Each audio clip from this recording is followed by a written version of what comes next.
tony ihany ny olona na dia eo ary mety hoe fatezerana sy ndraindrehetra zay moa maleriva zany tany amin'ny satria nitazomina atao amin'ny Miarinarivo Robson sy le namany anankiray ilay atao hoe Tsoarana dia somary nareboreby ihany moa zay tao hoe anatitra sakafo zany zay dia hoe aza mbola plaine enquête izy fa rehefa avy eo nareo manatitra sakafo anazy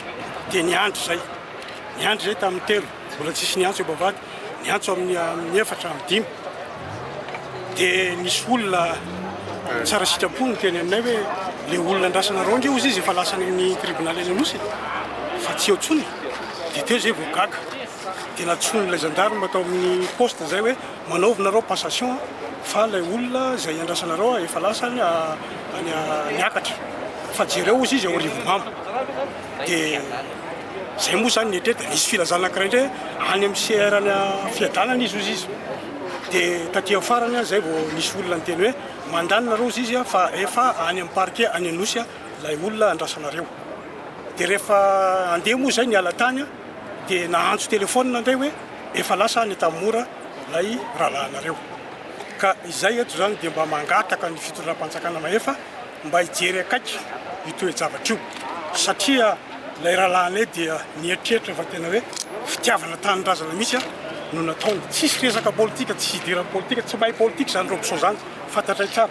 raiky amin'ny 20 rahalahy zay ary enina 7 mianadahy zany zay raiky amin'ny 20 rahalahy dia enina vavy fantatray tsara ny toetrany Robson fa olona mahitsy izy ary mpananatra lay praitapoa sy fianakaviana ao anatin'izany fianakaviana zany ka dia mba mangataka zay tompo satria raha nandeha tany tamory zay amangy azy dia tsy azo vangina izy tsy azo vangina satria araka filazan'ireo teo dia hoe nisy teny nisy baiko midina avy any ambony fa tsy azo vangina Robson dia mipetraka zay tompoka satria manaja ny lalàna hita amin'ny tany sy fanjakana ka eto zay dia mba mangataka ny fitondram-panjakana maefa président mba jereo akaiky iovana io satria tsy hitondra fitoniana eto amin'ny firenena toe-javatra tahaka izany napetraka ho ray aman-dreny ianao dia mba lamino zao zavatra manjady aminay zao satria tsy ny fianakaviana rery fa miaro ny tanindrazana Robson ary malagasy rehetra no